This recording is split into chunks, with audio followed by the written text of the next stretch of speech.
What is up, friends of the channel, fellow patriots, no matter where you're from, honestly, saints at this point?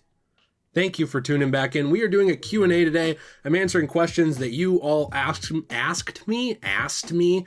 Please don't ask me unless you are of legal consenting age and also attractive, but you asked me these questions and I'm here to answer. The first one is from Formex1.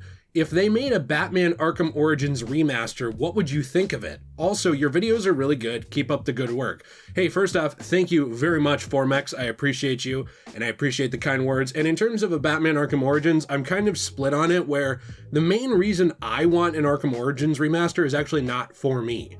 I played through this game this last year on PC again, and I did a Let's Play of that. That's over on Degenerate Plays, which is my Let's Play channel, so the link to that is in the description down below if you want to watch it. But I have access to a very high quality version of the game, and that's not like a dig at consoles. I love my consoles. I spend more time on console gaming than on my PC. My PC time is mostly editing. But I will say that with this, on PC, the game already runs very, very well. You can get it running above 60 FPS. I know there's people running it above 100 FPS. I really lock a lot of stuff at 60, which I know is a cardinal sin to PC players, but like, it's just what I do because I am used to it and I like it. So for me, a lot of what I want out of a remaster for this is accessibility to other people. It was never a super high performing game, despite the fact that it's really fun. It's very playable there. I'm not saying it's not, but the reason I want it is because, especially on PlayStation modern consoles, very hard to get a good copy of that game. I'm not a fan of like the whole streaming service PS Now turned into PlayStation Plus crap, and I'm not a fan of the fact that Rocksteady and WB never really took the time to enhance any of their games with that, like to get them FPS boosted through Xbox or to actually remaster them really or anything except for Return to Arkham, which had its own problems. So I guess long story short, I want that game to be made so that people can actually play it, because the amount of people I talk to who want to play the game but never could because it's on older platforms is ridiculous. It really should be brought back up. The next one is from The Focus. What's the best and worst album you've ever heard? Problem with the best album is that I love a lot of music, like a lot of music. I also love Green Day's American Idiot. That is an amazing album. And I'm trying to think, there's other albums I love too. So the thing is, I love Eminem. I know that's basic, but for like a white guy, but I will say with Eminem, my favorite might be Curtain Call, just because it's a bit of a cop-out though, because it's like a best of album. If I wasn't going to go with that, maybe Marshall Mathers Part 2 or Recovery. And then there's so many other ones I love. I love Idol's music, so it's like written G Idol with the parentheses. I love K-pop girl groups. They're really great. I love rock. My interest is all over the place with music. I actually share some of my favorite music over on our Discord, which the link is down below. I will say, in terms of worst music I've ever heard, it's hard because like some of the worst music I've ever heard is not at all for me. Like 6ix9ine's stuff is just terrible in my opinion. I really thought that Sheck Wes' his rise to fame was bizarre to me because the music is just so bad in my opinion, where I tried to listen through it. If you want to hear like a song that just sounds like an audio version of an abortion, listen to Gmail by Sheck Wes. And I'm not responsible for anything that you want to do to yourself or may end up happening to you health-wise after you listen to that song, because it is horrible. James Tierney asks, would you like a huge Blade Runner game similar to how Outer Worlds and Fallout plays? Love the channels, bro, and the time and dedication you put into them. Green heart. Thank you very much for the green heart. I appreciate it. That's the same color, I believe, that I pass through me when I get sick, but I do appreciate the green heart because it's kind of like the internet's version of socks on. Like, we know the love is there, but we don't need any confusion. I will say, with a Blade Runner game, I have no faith in somebody making it. That's the problem with it. Cyberpunk could have been that, you know? It really could have. And I know Cyberpunk has gotten a lot better with updates and mods and all this other stuff. I get that, but I think that so many people will never go back to it, and it really tainted the well on that. in terms of a Blade Runner game, there already is a good Blade Runner game, but you're right, it's not a huge one, not an open world one. I do think that if gaming was further along, there's a lot you could do with going on investigations as a Blade Runner, looking into replicants, doing stuff like that, exploring the world, buying things, upgrading your gear, etc. I absolutely would love to see it. It's just I can't think of a studio that I would trust to make it. Maybe in the past I would have said CD Projekt Red, but oh whoops. Maybe in the past I would have said Bethesda, but like I kind of fundamentally disagree with some of their decisions in recent years. So I guess I'd have to throw that question back to you guys. Is there somebody you think could handle a big open world Blade Runner game and make it good? There's actually, I think a lot of potential there. It just depends on somebody actually taking the time to make it. From Robbie K, how do you deal with depression? I've heard you talk about having it before. I don't. That's what's wonderful about me. I don't deal with it. You should though, if you have it. For me, I don't. It's not one of those things like, oh, don't be a pussy or whatever. Like I've heard people say, like, just get over it. It's not that. It's just that I have a hard time talking about my emotions. I'm not really too great with that. I talk to one person mainly about my emotions, which is my wife. And I share some of them with you guys, but there's a lot I just keep to myself because people try and use that kind of stuff to get at you. They try and use any sort of crack in the armor to like find a way in and hurt you, you know what I mean? So that might sound very cynical and not good, but especially in my time on the internet, it's something I just try not to air publicly too much. I will say that I've talked about it some before. A lot of times it just takes breaks, trying to think about the positives, trying to think about what actually keeps you going and why you're around. For me, I have some stories about depression that have made me want to push through it. They're very hard to describe. Maybe I'll make another video about that sometime if you guys want me to. But for example, one of them was I survived a car accident I should not have, where I had no control over that at all, and it was really a miracle. Another time I was planning on self-deleting, and something happened that prevented me from doing it. This was all years and years ago. So before someone tries to use that as an in to get me to do it because you don't like my videos, I'm not going anywhere, short of some kind of accident or somebody JFKing me or something. But there has been a lot of stuff in my life that has made me want to stick around. I think having a belief system, by the way, is very helpful. No matter what you want that to be, Christianity, Buddhism, whatever you want. For me, I'm a Christian.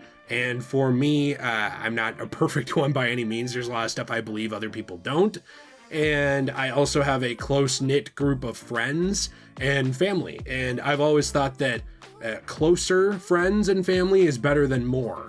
That's my opinion on dealing with depression, is not being afraid to ask for help, whether that's from an ideology you subscribe to, your family, your friends, religion, whatever. I can't tell you what will work for you because that's just not, I just can't do that. It's different for everybody. And I know for some people they get very disenfranchised and upset at different faiths and different ideas and ideologies for not having all those answers for them. It's a very complicated question. It's very situational. Steve O'Cal asked, do you have any faith in Konami? Stop right there. I have no faith in Konami. But he went on to ask Konami's rumored Silent Hill and Metal Gear games. Here's the thing. I will talk about these. I will report on them. I am not trying to drum up controversy and be like, well, this is for sure happening. And if you don't believe it, get out. Or there's no way. It's neither of them for me. I'm in a weird middle ground here. I believe that the PC ports of Metal Gear Solid are going to come back. I do believe that we will get more remasters.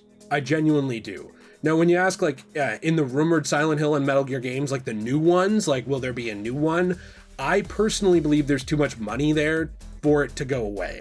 And something a viewer pointed out to me is that the laws in Japan have been changing with gambling, and also there's a bit of an ideology among younger people now that gambling is actually boring, that pachinko is becoming boring, and that gaming is more interesting. So as that kind of stuff happens and there's a cultural shift, I could see them coming back. Now the question is, so three-dimensional though, because even if they're made, will they be good? That's another question about, do you have faith in it? I really don't know. I truly don't know. It depends on how much Konami wants it to be good. And that sounds silly, but what I mean by that is, if Konami believes they can release shit tier Metal Gear Solid and Silent Hill games and make money, I believe they will. but I don't really think that they're that stupid, because we've seen a lot of them handing out the reins to old games and them getting remasters and stuff. I think what is most likely is to see a modern remaster of Metal Gear Solid 1, 2, and 3, along with versions of the original 2 Metal Gear games. I don't know about 4. It's so dependent on the cell infrastructure of the PS3, which sucks. Even for getting it running on PC, it has been a nightmare for people in emulation, but they're finally doing, I mean, they've been doing a good job all along, but I'm saying they're finally getting to the point where it's good. So it's very tough to say, because I don't really know. This is the same company that lost the source code for Silent Hill 2 and 3, and then the Silent Hill HD remasters were garbage. But then again, TMNT Cowabunga Collection and the Castlevania ports and stuff were great. So my honest opinion is I could see like remasters and stuff. I'm unsure on new games, but even though this wasn't what was asked of me, I would really love it if all of those games were brought up exactly as is, but remastered. I think the first one could use like a full-on remaster. The other ones, I think you could borderline just upscale them and make them run better, and they would be fantastic. And then I think that with a new game, there is a lot of room in the work that Kojima did on Metal Gear 1 and 2. Not Solid, Metal Gear 1 and Metal Gear 2 Solid Snake. There's a lot of framework there that could be filled in by other writers who did a very good job on the series. I love Hideo Kojima to death. I don't think you should go running off and making more games without him. But if you're going to, I think there's a very good framework in those 2 games to make 2 very solid full games that could be very good on something like an improved version of the Fox engine or something. I know it's kind of older now, but something like that. I think there's a lot of potential there. Schmoogle Spooter asked, favorite Assassin's Creed game? Mine's Assassin's Creed 2. Ooh, I go back and forth on this a lot. It used to be 3, which I know is like a very hot take. A lot of people don't like 3. Upon replaying 3, I combined like 3 words there. I still really like it, but it's probably not my favorite. Mine is probably Assassin's Creed Revelations right now when you ask me, because I think it ties together that first era of Assassin's Creed perfectly. It ties together the narratives of Altair and Ezio very well, and it's such a good send-off to Ezio, who's like a fan favorite character. I know that we did also get Embers, but I love that game. I love Revelations. I love going around Constantinople. I love the bomb system in the game and just everything. The customization, it's so good. That's probably my favorite personally, but I'm interested to hear if anyone else has a different opinion. David Torres Ramos asked, do you have a favorite Marvel series? Also, what do you think of the rest of the She-Hulk series? I like it. First off, no hate to you at all. I'm glad you like She-Hulk. When I made that video, my whole thing was about the writing. I have no problem with anyone who does like She-Hulk. I know David probably is definitely smart enough to know that, since he didn't like comment defensively or anything. But I'm happy for people who enjoy She-Hulk. One of my best friends loves She-Hulk. I will say though, with She-Hulk, I don't love it. I think it's fine. There's stuff that's very funny, but like to me, it really doesn't capture sensational She-Hulk to me, which is what I wanted. Now, I know that it's not really trying to be that, but when a lot of people defend the series, they use arguments from that with like the fourth wall and trying to be silly and funny and stuff. That's fine.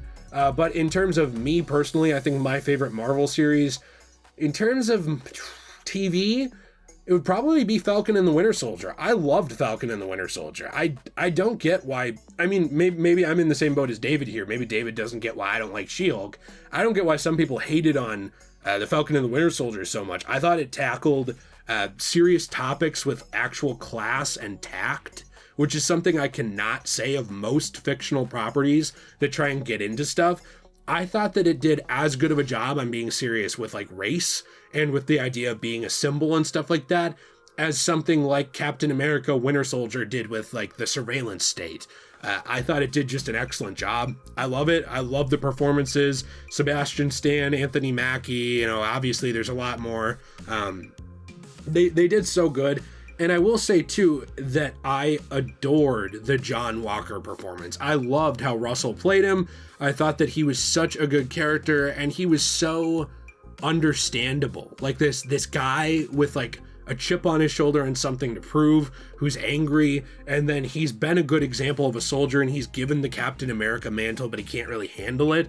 Honestly, I don't want to compare everything to Batman, but the storyline and the way they handled it, it really reminded me a bit of something like Nightfall, where you see Azrael slowly getting more and more nuts and like having a hard time grappling with the responsibility of being Batman.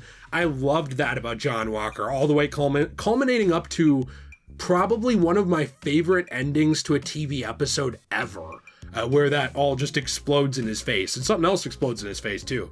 So there's a bit going on in that show. I loved it, and also I genuinely believe that Anthony Mackie's new Captain America suit is like top tier. That's like an S tier superhero costume. So I love that show. I liked WandaVision a lot too. I know Twitter ruined it for a lot of you. I understand with the Wanda stands and stuff, but like, I just try and ignore fans of stuff unless they talk to me personally. I like that show too. So next question is from Silly Goose, and you certainly are one. Who's your favorite actor? Ooh, this one's hard for me. This one is genuinely hard. I feel like a lot of people it's Christian Bale, and I understand why. I loved Robert Downey Jr. though as Iron Man. I loved it so much. I've seen him in some other stuff like Sherlock Holmes. I still really like it. I feel like he captured that character very well. So he's definitely one of my favorite, I guess, actors. Another one would be Michael C. Hall. I know that there's a lot of discontentment with where Dexter ends up and everything. Totally get it. But in terms of him acting as Dexter Morgan especially, and I've seen him in other things, especially his hit role in massive blockbuster movie Gamer. Michael C. Hall did a really good job in Dexter. I loved him. I know that he did Broadway stuff too that I wish I had gotten to see. He's just such a great actor and seems like a genuinely nice guy, so he's definitely up there for me. It's hard to pick an absolute favorite.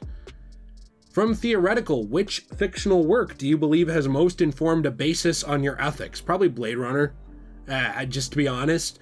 In terms of like, I used to think like, well, things were fairly black and white, and you know, there's good guys, there's bad guys, there's all this stuff, but I think that when you start watching, something that really connected to me or with me with Blade Runner is the idea of like, yes, there is evil, like absolutely there is evil, but there's also a lot of misunderstanding. You know, there's a lot of people, most people don't think they're the bad guy. In most people's heads and in most people's stories, they are the protagonist. You know, they're the good guy. It's such a fine line between things like terrorist and freedom fighter. It's such a fine line between things like hero and criminal, not to sound like very edgy, but it's you know, one of those things that kind of makes you think about how a lot of people, they really believe they're on the right side. I also think it makes people very dangerous because there's a lot of people who think that they're just 100% on the right side of history, and they can't be wrong, and anyone who opposes them must be on the wrong side. I think that a lot of that thinking is very pervasive in the world. It's very common. I think it's what leads to most conflict, and I think it's too bad that more people can't realize that most people think the same thing. From Travanord, are you hesitant to talk about something in a video that you may want to cover? If so, what? I try and avoid too much religion or politics because people get very defensive about it. And I think there's a lot of like projecting insecurity onto the topics where like you'll have people, if you say something pro-religion, they'll really latch onto it, and any other religion that's not in line with it will be offended.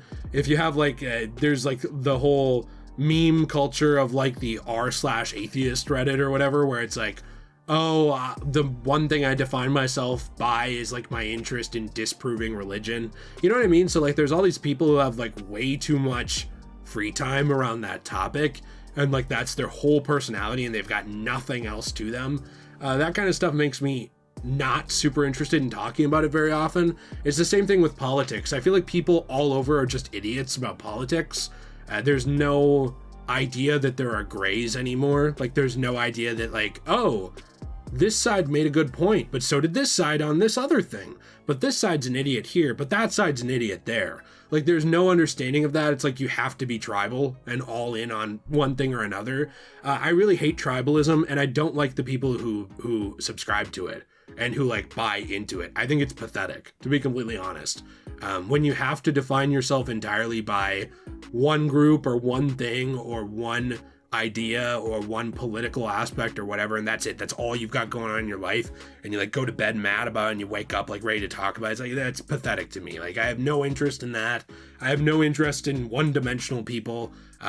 They can like go off and be irrelevant in their own area to me. Starlord AWE asked, how are you doing, man? I'm doing great. I'm doing good today. I've been a little frustrated. I took a break for a few days, and when I came back, YouTube's just stopped showing a lot of you my videos. I don't know if they thought someone did kill me or something. I have no idea. But that's annoyed me. But other than that, I'm doing fine. You know, just trying to have a good time, man. Trying to have a good time. Soupy Thread 8681 asked, how is your personal life? How's Jill? And of course, how's Kitty? Well, I will say my personal life is pretty good. I've been enjoying a lot of stuff. I've been enjoying, you know, doing some editing, doing some stuff like that. I did some traveling around Minnesota last week, so that was super fun. I go in some places that I normally wouldn't, trying some new food, meeting new people, stuff like that. Really helped reinvigorate and re-energize me more than I thought it would.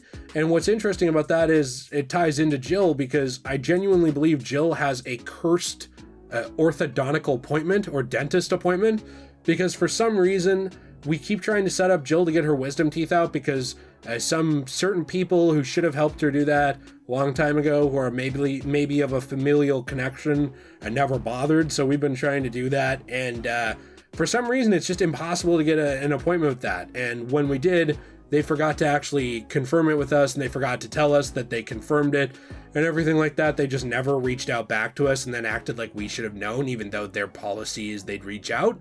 So anyway, and that's the second dentist that has had a problem. This ties into a very political discussion too about healthcare and the healthcare system, and how depending on what healthcare you have, you're either treated better or worse, which is a discussion for another day and something I don't want to get into. So I've been doing good.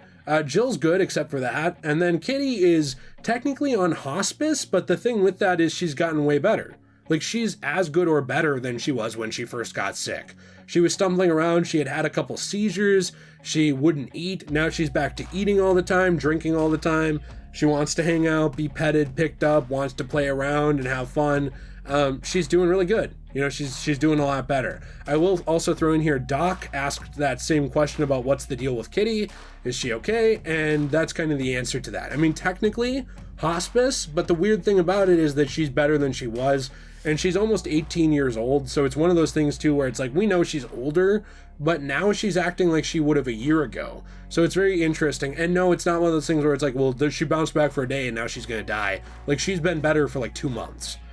So it's really weird, or maybe a month and a half. I don't remember when I made that video, but she's been better for multiple weeks. Okay, the time rolls together here.